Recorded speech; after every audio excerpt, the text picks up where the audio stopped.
السلام علیکم۔ قرآن مجید میں اللہ تعالیٰ نے حکم دیا ہے جس کا میں ترجمہ کروں گی۔ اے نبی صلی اللہ علیہ وسلم اپنے بیوی اور بیٹی اور اہل ایمان کی عورتوں سے کہہ دو کہ اپنے اوپر اپنی چادروں کے پلوں لٹکایا کریں۔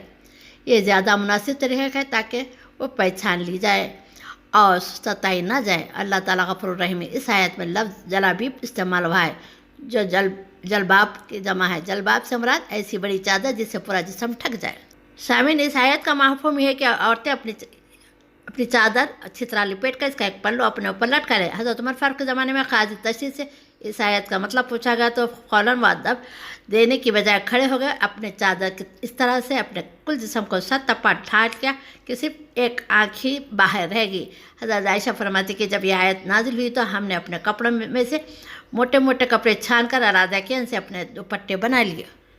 ایک مسلمان خاتون ام غلا رضی اللہ عنہ کا بیٹا ایک جنگ میں شہید ہو گیا اور اتنی بڑی پریشانی کی حالت میں خدمت اقدس میں حاضر ہوئی اور معاملے کے بارے میں اس حالت میں استفسار سے فرمایا کہ جسم مکمل طور پر چادر میں ڈھکا ہوا تھا، چہرے پر نقاب تھا۔ اصحاب رسول صلی اللہ علیہ وسلم نے حیرانی کا اظہار کیا کہ صدمے کی اس حالت میں اس قدر پردہ؟ تو اس صحابیہ نے جواب دیا کہ بیٹا کھویا ہے، شرم و حیا نہیں کھوئی۔ سامعین، اسی طرح ایک اور موقع پہ اللہ تعالیٰ نے فرمایا جس کا ترجمہ نبی کی بیویوں سے اگر تمہیں کچھ مانگنا ہو تو پردے کے پیچھے سے مانگا کرو، یہ تمہارے لیے ان کے دلوں کے پاکیزگی کے لیے زیادہ مناسب طریقہ ہے، تمہارے لیے ہرگز جائز نہیں کہ اللہ کے رسول کی تکلیف دو۔ اس آیت میں حکم حجاب کے ساتھ ساتھ مصلیحت حجاب بھی بتا دی گئی۔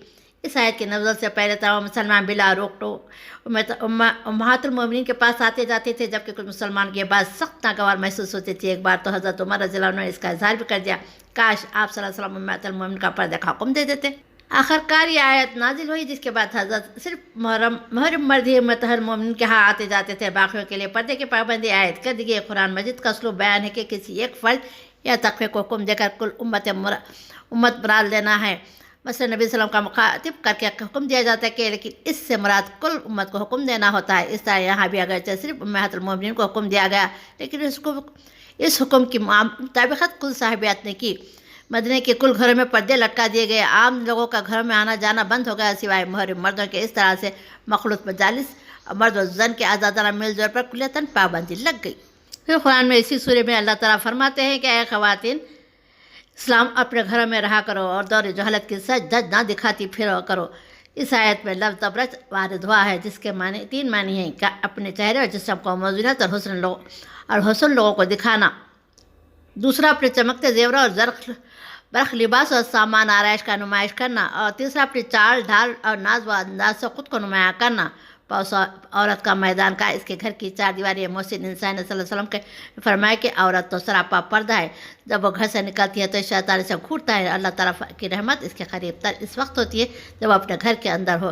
ان احکامات کے نتیجے میں کسی مجبوری یعنی تعلیم یا علاج یا حاصل آرامی کے لیے گھر سے نکلنا چاہا بجا لیکن محض کھیل تماشا سیر سپاٹے کے لیے اس طرح گھر سے نکلنا کہ عورت کے ساتھ اس کے تمام تر عیش سامان بھی موجود ہوں تو اس سے کلی طور پر منع کر دیا گیا ہے۔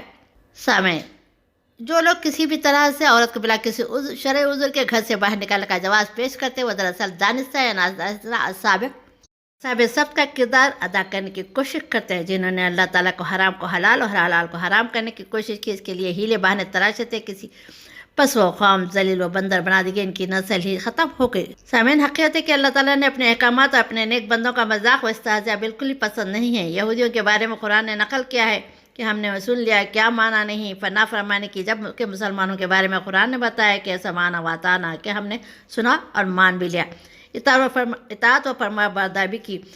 جس تک یہ قیامت پر اس کے ایمان کا تقاضا کہ بلا چارہ ان کو تسلیم کر لے۔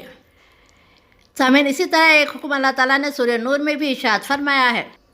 ترجمہ: اے نبی، مومن عورتوں سے کہہ دو کہ اپنی نظریں بچا کر رکھے اور اپنی شرمگاہوں کی حفاظت کر اپنے بناؤ سنگار نہ دکھائے سوائے اس کے کہ جو خود ہی ناظاہر ہو جائے۔ اپنے سینوں پر اپنے اوڑھنوں کے آگے آنچل ڈالے رکھے۔ مومن عورتیں اپنا بناؤ سنگار صرف ان لوگوں کے سامنے ظاہر کر سکتی ہے: شوہروں کے باپ، اپنے بیٹے اور شوہروں کے بیٹے، بھائیوں کے بیٹے، بہنوں کے بیٹے، اپنے میل جول کی عورتوں، اپنے لونڈی غلام وہ زیر دست مرد جو کسی اور قسم کے غرض نہ رکھتے ہو، اور وہ بچے جو عورتوں کے پوشیدہ باتوں سے بھی ابھی واقف نہ ہوئے ہوں۔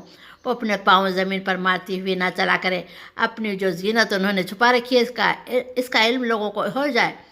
اے مومنو، تم سب مل کر اللہ تعالیٰ کے حضور توبہ کرو۔ توقع ہے کہ فلاح پاؤ گے۔ اس آیت میں اللہ تعالیٰ نے بڑی وضاحت سے بتا دیا ہے کہ صرف مہر مردوں کے سامنے اپنے زیب و زینت اظہار کیا جا سکتا ہے اور بس۔ سامعین، آواز کے بارے میں سورہ احزاب میں اللہ تعالیٰ کا حکم ہے جس کا ترجمہ نبی صلی اللہ علیہ وسلم کی بیویوں، تم عام عورتوں کی طرح نہیں ہوگا، تم اللہ تعالیٰ سے ڈرنے والی ہو تو مردوں سے دبی دبی زبان میں بات نہ کیا کرو کہ دل کی خرابی کا کوئی شخص لالچ میں پڑ جائے، بلکہ صاف سیدھی بات کرو۔ یہاں ایک بار پھر قرآن مجید اپنے عمومی اسلوب کے مطابق امہات المومنین کو خطاب کر کے تمام قوانین اسلام کو مراد لیا ہے۔ اس آیت میں عورتوں کو آواز کے پردے کی تلقین کی گئی ہے۔ سامعین، اسلام کے قوانین عورتوں کو بلا ضرورت پردوں سے گفت تشریح کی اجازت نہیں دیتا، تاہم اگر بامر مجبوری بات کرنی پڑے تو خواتین کے لیے اللہ تعالیٰ کا حکم کہ اپنے آواز میں نرمی اختیار نہ کریں کہ مبادا کسی دل میں کوئی برائی آس و امید جنم لے، بلکہ سیدھی اور صاف بات کی جائے تاکہ معاشرے کا ماحول انتہائی پاکیزہ رہے، اخلاقی آلودگیوں سے انسانوں کو بچایا جا سکے۔ یہ تمام احکامات اگرچہ کسی قدر وقت طلب ضرور ہے، لیکن ان کے ثمرات کو دیکھا جائے تو دنیا و آخرت کی کامیابی کے نتیجے میں ان احکامات کی مشقت گویا کچھ بھی نہیں۔ نظروں کی پاکیزگی براہ راست کردار پر اثر انداز ہوتی ہے، کردار کی پاکیزگی سے نسلوں کا حسب نسب وابستہ ہے۔ سامعین، بس عورت کو چاہیے کہ اپنا سطح جس میں منہ اور ہاتھ کے سوا کل جسم داخل چھپائے رکھے۔ جہاں محرم مرد ہو وہاں زیب و زینت کے ساتھ آ سکتی ہے، جہاں بہت قریبی رشتہ دار ہے وہاں بغیر زیب و زینت کے آ سکتی ہے تاکہ خطا رحمی واقع نہ ہو۔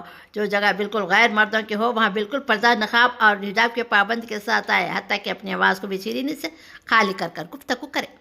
یہ تعلیمات عورت کے فطرت کے مطابق ہے جس سے عورت کی نسوانیت محفوظ رہتی ہے، اس کی عفت و پاکدانی کا جوہر میلا نہیں ہوتا۔ عند اللہ وہ عورت بہت بڑے اجر کی حقدار ٹھہرے گی۔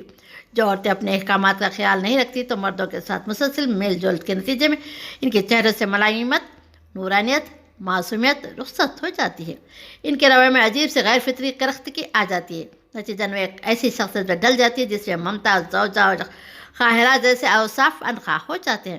پھر ایسی عورتوں سے واسطہ مرد ہزار تلاش نسوات پہ جب گھر سے باہر نظر دوڑاتے ہیں تو معاشرے میں ایک نہ ختم ہونے والی برائی کا دائرہ شروع ہو جاتا ہے، جسے قرآن نے کہا کہ علامت دائرۃ السوء کہ وہ برائی کے گھیرے میں آ جاتے ہیں۔ غور کرے، پردہ بہت سی خراب بات اور قابل شرم و نفرت امور کے سامنے ایک مادی رکاوٹ بنا ہوا ہے۔ اگر اس پر کسی اخلاقی رکاوٹ اور بھی اضافہ کر دیا جائے تو نور علی نور ہو کر انسان کی ان تمام خرابیوں اور برائیوں کو مٹا ڈالے جو موجودہ مدنیت کے جسم پر کاری زخم نظر آتے ہیں۔